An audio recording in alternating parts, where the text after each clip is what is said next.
Ginigit-git nyo yung mga tao ko dyan sa envelope na yan. Lisa Marcos, naalala mo? Nagpadala ka sa akin ng video? Sinabihan mo ako saan kukunin ang pera. Pinakita mo ang muka ng tao doon sa video message mo. Hi, she's been working with us for the longest time. We trust her. You sent me written instructions about money.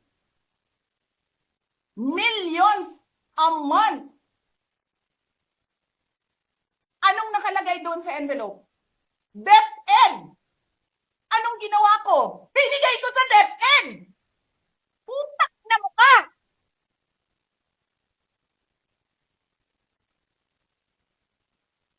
Wala ka ngang posisyon sa gobyerno, namimigay ka ng pera ng gobyerno eh.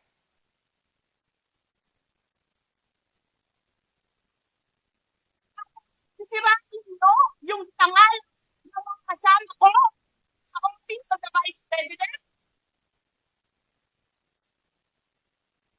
Sasabihin nyo sa mga tao, nakaw yan, confidential funds yan. Niwala nga kayong isang proof na confidential funds yan. Naniwala lang kayo sa isang babae na ang pangalan ay Gloria Mercado na nagsabi confidential funds yan, na hindi nyo nga nilabas na wala pang confidential funds, meron ng white envelope.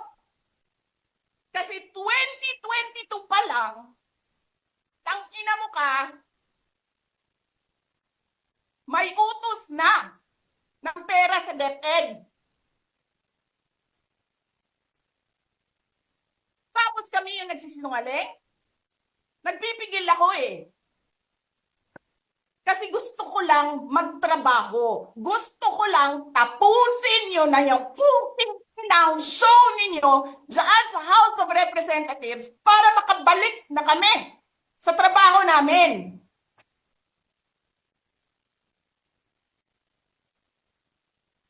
Tapos ganyan ang gagawin ninyo sa amin dahil hindi kami sumusunod sa inyo? Dahil ayaw na namin tumulong sa inyo?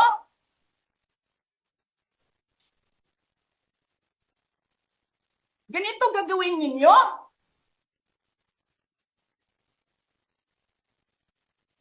Presidente ka, may speaker ka na involved sa bribery ng Supreme Court justices. May video, may kaso, may witnesses. Hindi mo tinanggal yung speaker mo. Pinabayaan mo siya abusuhin ang pera ng bayan. Paikot-ikot sa buong bansa, namimigay ng pera na para bang kanya yung pera.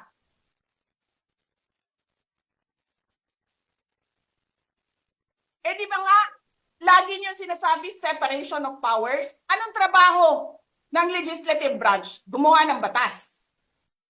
Anong ginagawa ni Martin Romualdez?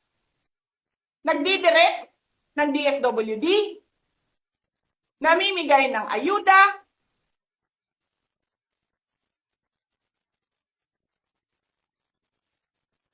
nagsasabi kung anong bibigay, anong ibibigay, anong gagawin, sino ba ang presidente dito?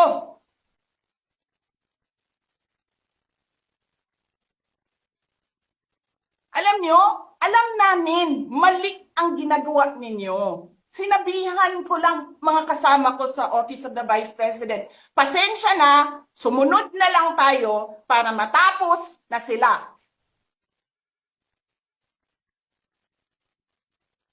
Tapos ganito ang gagawin ninyo?